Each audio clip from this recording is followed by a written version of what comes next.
On January 15, 1967, on a bright, clear day in the Los Angeles Coliseum, the big question which had troubled the football world for 7 years was answered. For the first time, the Green Bay Packers, champions of the National Football League, played the Kansas City Chiefs, the best team in the American Football League. The game was the first concrete evidence of the merger of the two leagues, and it was played for the highest stakes ever, $15,000 per man for the winning players. The Super Bowl was seen by the largest sports audience in the history of television. 65 million people watching the broadcast on 2 networks.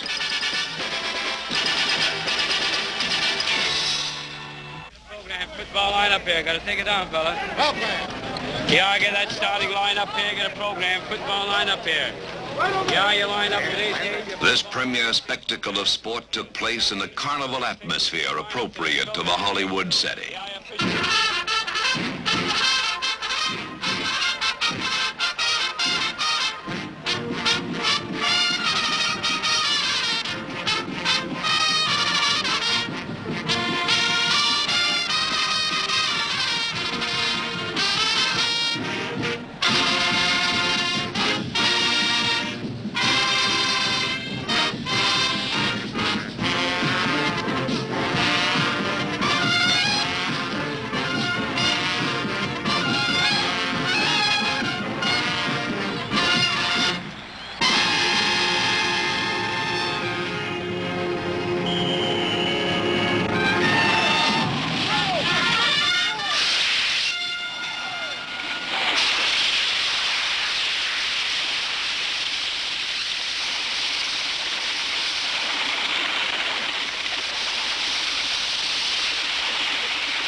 The clarion call of the Kansas City trumpeter went unanswered.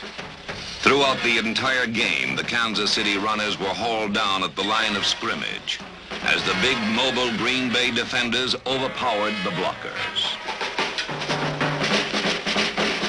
It was established early that the Chiefs could not move the ball consistently on the ground.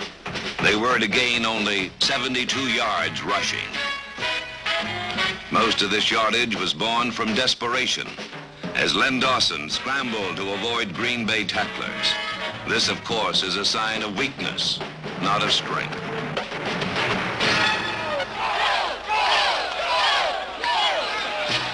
With their ground game choked off, the Chiefs took to the air.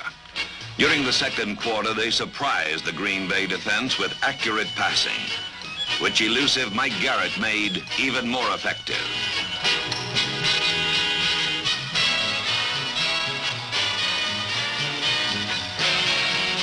The play-action pass was quarterback Len Dawson's most useful weapon.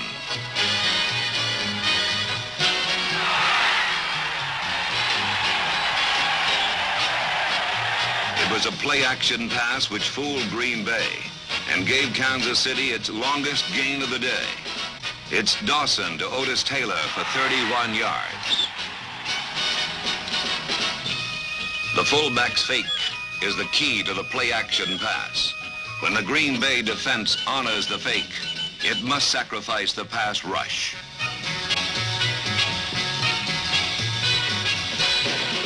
With no pressure on him, Dawson has ample time to find a receiver.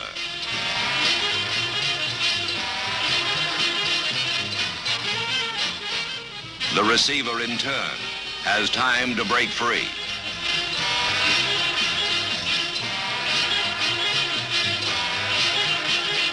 Another play-action pass. Dawson to Curtis McClinton gives Kansas City its only touchdown.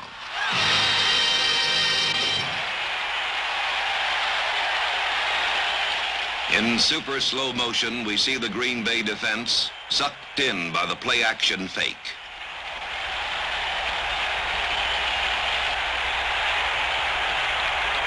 The fake is so convincing that Dawson has his choice of two receivers.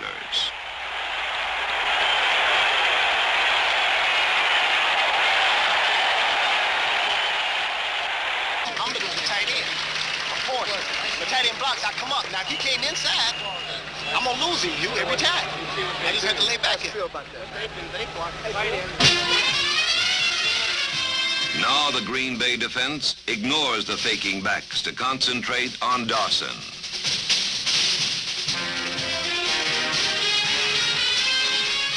In the second half, the Packers begin to blitz to put even more pressure on Dawson. Number 60, Leroy Caffey, finds an open road to the quarterback.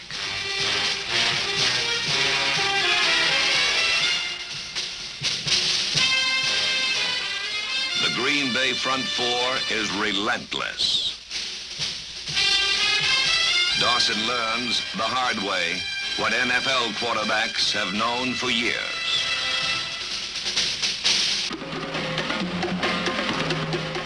Kansas City discovers that against Green Bay, success invites punishment.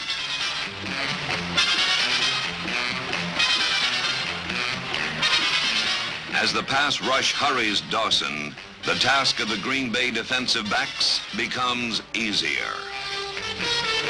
All-Pro Herb Adderley, aware that the rush has diminished the threat of the bomb, concentrates on denying the short pass. With his receivers covered short and long, Dawson tries to stall the rush with a screen pass, which dies on the long reach of Bob Brown.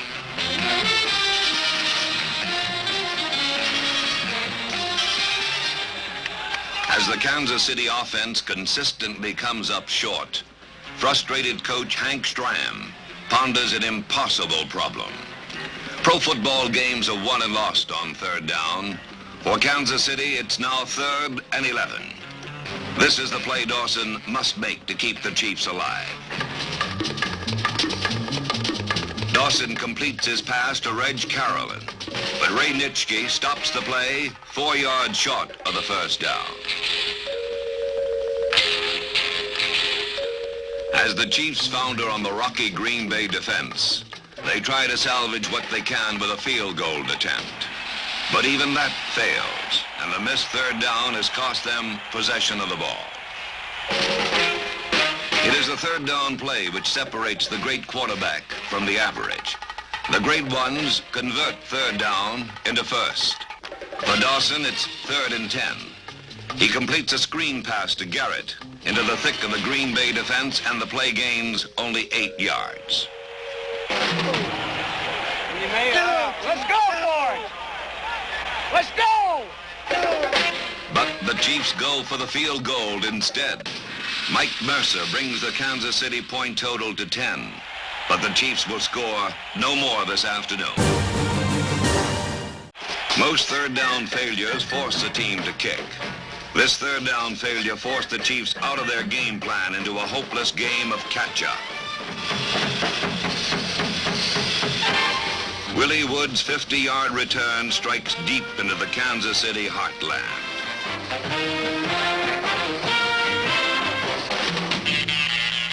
This fatal third down failure was the child of frustration.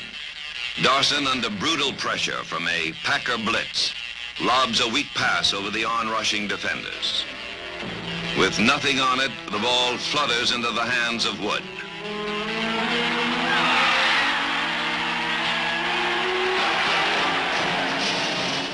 If there was one play upon which the game turned, this was it.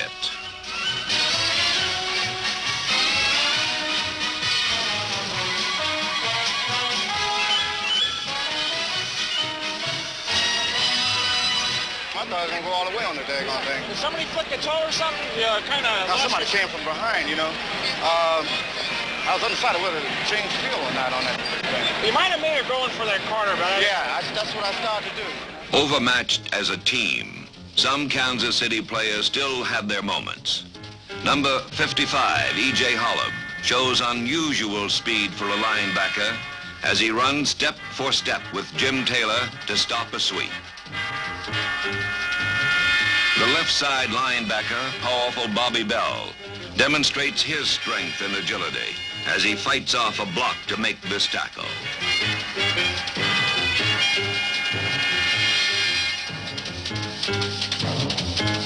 In the circle, tackle Buck Buchanan knocked back 2 steps at the moment of impact, still with persistence and good pursuit, manages to wrestle Jim Taylor to the ground.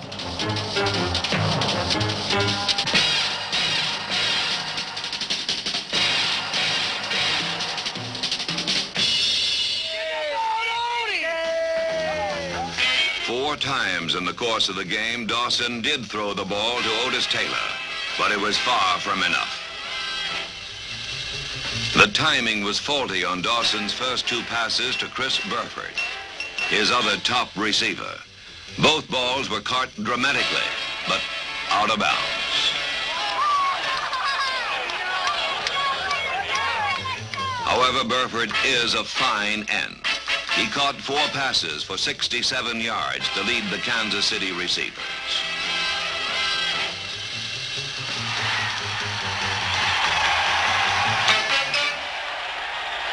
Mercury quick Mike Garrett gave American Football League fans cause for pride.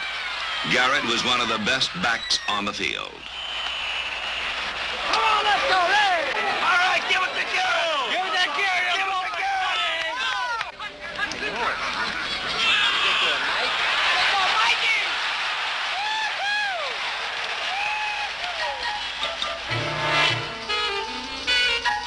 When they did give the ball to Garrett, he brought the fans to their feet with skittering stop-and-go runs through the Green Bay defense.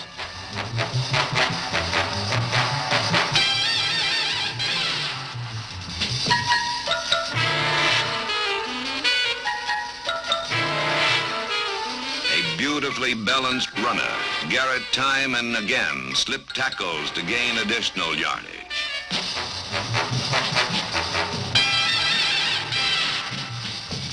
Mike Garrett is a complete player. He blocks. His fakes were so convincing, but often he was tackled when he did not have the ball.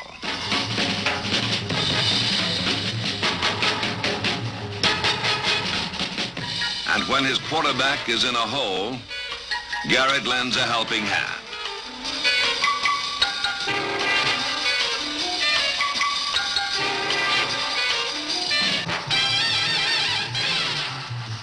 Above all, though, Mike Garrett is a great natural runner.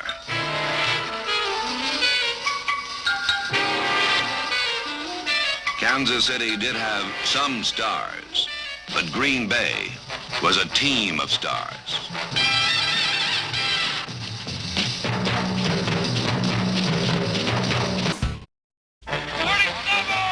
On the 3rd play of the game, Green Bay lost one of its stars when Boyd Dowler suffered a separated shoulder.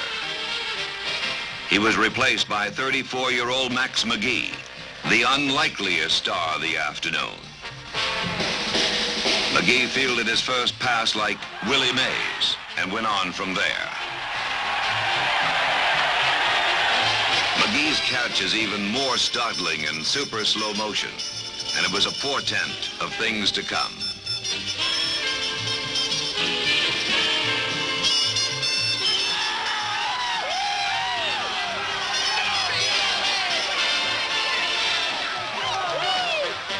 The crafty Green Bay veteran used his 11 years of NFL experience over and over to take advantage of the young Kansas City cornerbacks.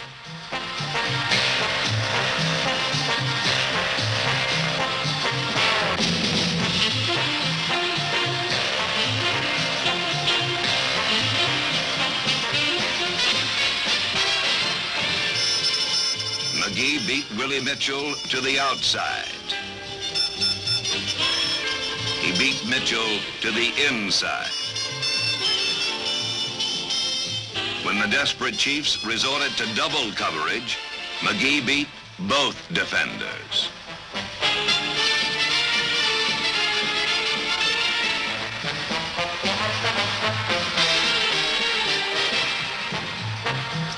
Although he had caught only 4 passes during the entire NFL season, on this vital afternoon, McGee caught 7 passes for 138 yards and 2 touchdowns. He demoralized the Kansas City secondary. What a day, man. That's the old girl working on that young man. Let it go, Mojo. Let's go line out. Shake him up, baby, huh? Come on, Mojo. Keep off down 5 passes all year. Nip and tuck, and then we're going to run off of it. Carroll Dale, the Packers' other wide receiver, also found Kansas City's stacked defense an invitation to success.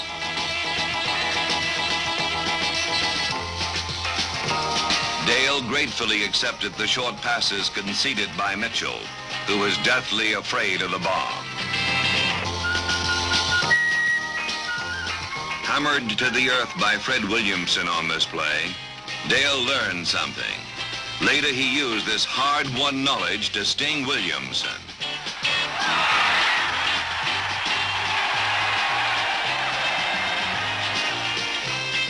After the Green Bay Bombers laid open the Kansas City defense, Packer runners ran through the wounds.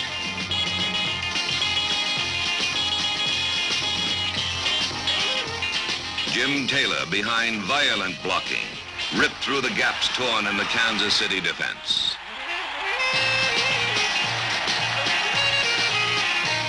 On that last touchdown, Max McGee's chain reaction block piled up Kansas City's stacked defense.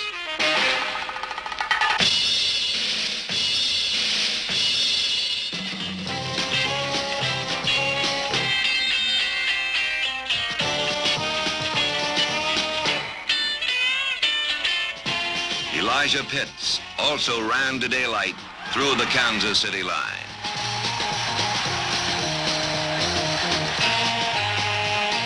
On that touchdown, you can see the savage charge of the Green Bay offensive line.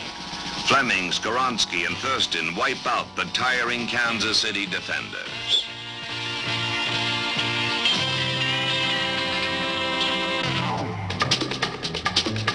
As the game wore on, the Kansas City defensive line folded under the steady pounding of the Green Bay blockers. The holes gaped wider, and the Packer runners dug deep into the soft underbelly of the Chiefs. Whiplashed by plays that struck with equal devastation to either side, the Chiefs were helpless to stem the Packer onslaught. Finally, Elijah Pitts applies the coup de grace. Andy? Where's Andy?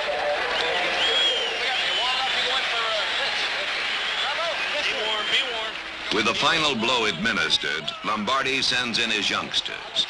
In 3 minutes, rookie Donnie Anderson outgained any Kansas City back. On this play, his powerful stride accidentally lays out Fred Williamson. The hammer! You know who got hurt? The hammer. The hammer! They nailed the hammer. Hey, Slap, the hammer got it! Get him! Get him! Get him! Time out on the field. Quarterback Bart Starr was the architect of the Green Bay victory. On the Packers' first series, while his blockers were adjusting, Starr was harried by the Kansas City rush, but he never lost his poise.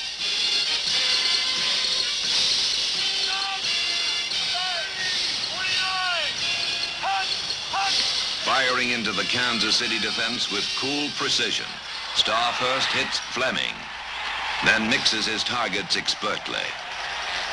On this march, he finds Pitts.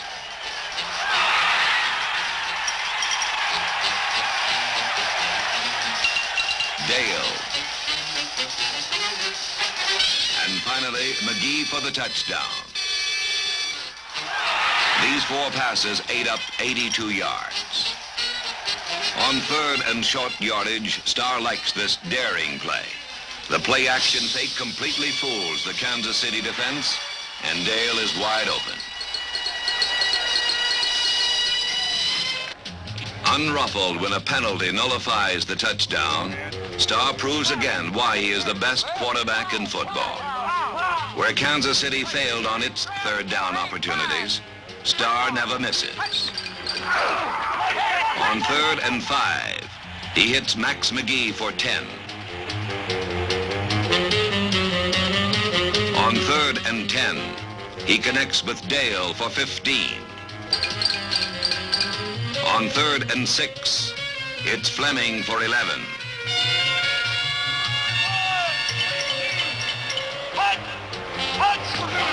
On 3rd and 7, Starr finds his 4th different receiver, Elijah Pitts, for another first down. A magnificent performance earns Bart Starr the game's most valuable player award. For the first time in 7 years, Vince Lombardi's Packers, 35-10 victors over Kansas City, can claim an indisputable world championship. In this superb spectacle of a sport, even the losers can find some satisfaction. I thought we played well the first half, and I thought we got off to a good start the second half. But I think the interception on the 3rd and 5 situation seemingly changed the personality of the ball game. Starr, I thought, was just terrific all afternoon at picking up the big 3rd down play. They have good people. We had good people. We didn't play our finest ball game. They played well. I think Max McGee probably had the best football game he's had in the last 10 years. Of course, I don't know what their game plan was, but it's very evident that they were working on our left side. Back to cornfields, huh? On another day, in another year, it will surely be the turn of the AFL. But this spectacle of a sport belonged to Green Bay.